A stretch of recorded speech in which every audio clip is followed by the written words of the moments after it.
guest is Dilma Rouseff, the President of Brazil. She runs the largest country by size in South America. Indeed, it is the largest in the entire Southern Hemisphere. By population, it is the 6th largest in the world, and its economy is the 8th largest in the world.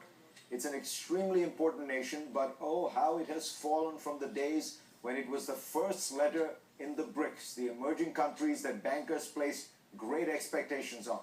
Today, Brazil is in crisis. Actually, it's in many crises. The first and foremost of them is the country's economy. Just last week, Fitch downgraded Brazil's credit to just above junk status. Meanwhile, S&P has already declared it junk. The nation's unemployment rate grew by more than 50% between last year and this year. And many analysts believe that Brazil could actually face an economic crisis that could have global consequences. Those economic problems are compounded by political ones. The calls for President Rousseff's impeachment grow louder every day. According to Reuters, a recent poll recorded the lowest ever approval ratings for a Brazilian government. Just 10% of those polled rated Rousseff's government great or good. I asked the president about her troubles, but I began by asking about her unique personal history. Madam President, thank you so much for joining us. It's a pleasure to be here with you, Farid. For those of our viewers who have not encountered you and your story, you were part of a revolutionary movement that was fighting the military dictatorship of Brazil after the coup in 64, 65. Then you were jailed in 1970 to 72. What does it feel like to have gone through that background of, you know, really being a kind of, you've been described as a Marxist revolutionary, and now you're the president of Brazil? Yes. Eu sou, Farid, Yes, Farid, I am part and parcel of the history of Brazil, so my life trajectory very much reflects the country's trajectory in history, in as much as we came out of a very sad chapter in our history. Eu fiquei presa durante 3 anos. I was arrested for 3 years during that period, and during that period all of us had to fight for our freedom. From that point in time onwards, the movement of course evolved and Brazil became a fully fledged democracy. You were tortured, even though you were a woman. What did that do? How did that change you? A forma de você. The only way to overcome torture is by being able to come out of it without any hatred, without any sense of revenge or persecution, but with a firm conviction that never again can you allow your country, your nation, to again practice this kind of torture due to political reasons or to any other reasons. So let's talk about Brazil and its current crisis. Growth in your presidency has averaged 2.1%. which is less than half that of your predecessor.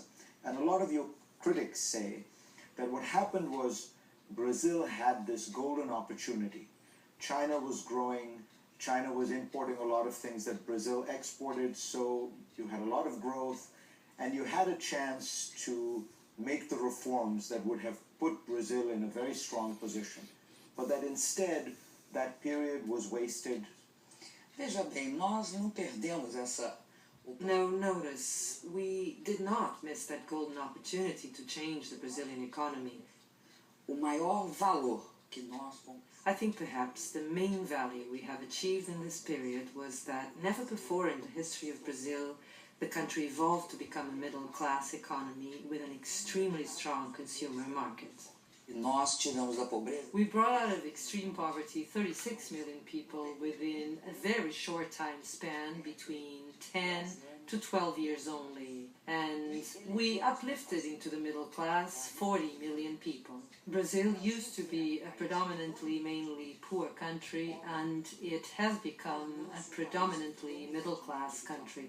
But you will use this crisis to push forward structural reforms? Por isso é que nós... Yes, and that is why I'm telling you that the main issue from now onwards, we now have a clear-cut commitment towards social security reform. We have a commitment to a tax reform.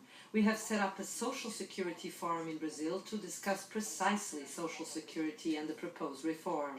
We want to leave this legacy, a legacy whereby we take advantage of the crisis, a painful experience, yes, but we take advantage of it as an opportunity to engage in the reforms that will prove decisive for the upcoming cycle of growth. You face a possible impeachment process back in Brazil.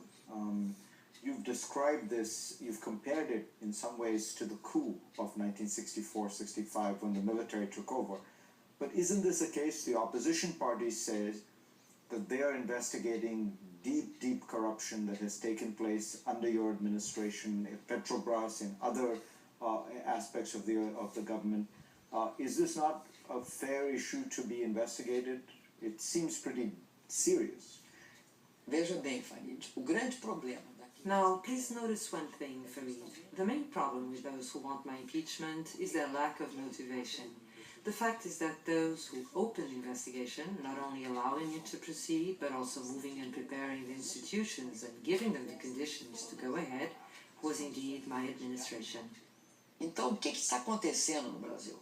O que está acontecendo? So what's really going on in Brazil? Well, what's going on in Brazil is that we had a major conflict during the elections. Of course, elections are marked by conflictive relations.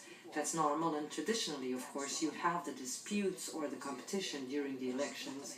And after, of course, that is over, a new stage starts. So once the elections are finished, of course, you re-establish political relations. It was not so this time around. Nós temos de ter muito cuidado com essa questão. We have to be very careful about this issue for the following reason. Our democracy is still in its adolescent stage. Madam President, thank you so much for joining us. Muito obrigada. Thank you for the opportunity. It's been a pleasure talking to you.